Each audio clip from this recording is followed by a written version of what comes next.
Les petits génies, dans la deuxième partie de l'émission, on a la chance de recevoir Essila, la jeune chanteuse belge qui nous représentera à la finale de l'Eurovision. Ça va être trop bien. On va parler de son parcours, mais surtout, on va la tester sur des questions du CEB. Allez, c'est parti, on retourne sur les bancs de l'école avec Essila. Salut Essila. Bonjour. Comment tu vas? Ça va super. Le jour où tu vas arriver à l'Eurovision, c'est quoi un peu ta morning routine où justement tu te mets dans les bonnes conditions pour arriver sur scène? C'est essayer vraiment de rester focus et surtout essayer d'alléger la voix le plus possible. Parce que c'est vrai que quand on est dans une aventure comme l'Eurovision, il y a beaucoup d'interviews, il y a beaucoup de choses, il y a beaucoup d'activités, tu parles avec énormément de gens et donc le soir tu te retrouves assez fatigué.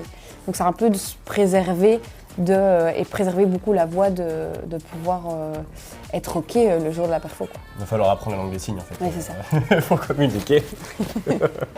Et t'as toujours su que tu voulais être chanteuse depuis le début? À la base, je voulais être astronaute, mais je déteste l'avion. Donc en fait, finalement, merci ça coince un peu. Voilà. Donc finalement, je suis chanteuse et je suis contente. Bon, ici, là, nous, on est dans une émission où on apprend plein de choses avec les petits génies qui sont nos téléspectateurs. Yes. Aujourd'hui, on aimerait tester tes connaissances sur les matières du CEB. Super. Alors pour ça, on t'a préparé un petit quiz. Oui.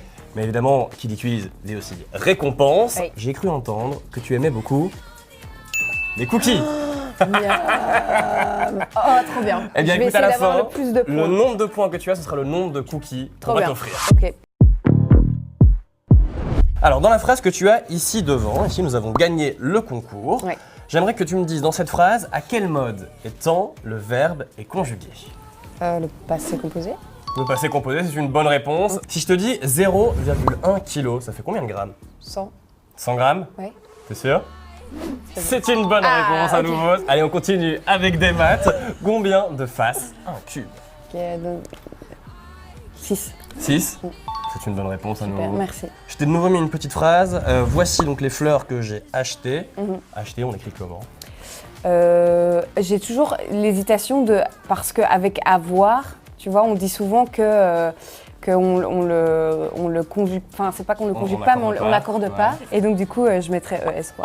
Bah écoute, c'est une super réponse. En gros, c'est parce que le verbe avoir, comme tu l'as si bien dit, ça ne s'accorde pas, sauf si le complément direct du verbe se trouve avant le verbe en lui-même. Et donc là, on dit les fleurs avant qu'on ait le verbe j'ai acheté. Et donc fatalement. C'est tout à fait ça. T'es super fort pour ça. 100 points, merci. Est-ce que tu peux me citer 3 exemples d'énergie renouvelable? L'eau hydraulique. Ouais, donc énergie hydraulique. Le vent, donc c'est éolienne. Exactement. Ok. L'énergie solaire. L'énergie solaire, c'est à nouveau une bonne réponse. Et si là, moi je suis épaté. J'ai peur pour mon cookie. Écoute, et si là, c'est un sans faute. Merci beaucoup. C'était un plaisir de t'avoir avec nous. Nous, on donne plein de force pour l'Eurovision. On sera derrière toi, on va chanter Dancing on the Ice. Yes. Et puis on te retrouve aussi en concert au Botanique le 19 octobre et au Réflector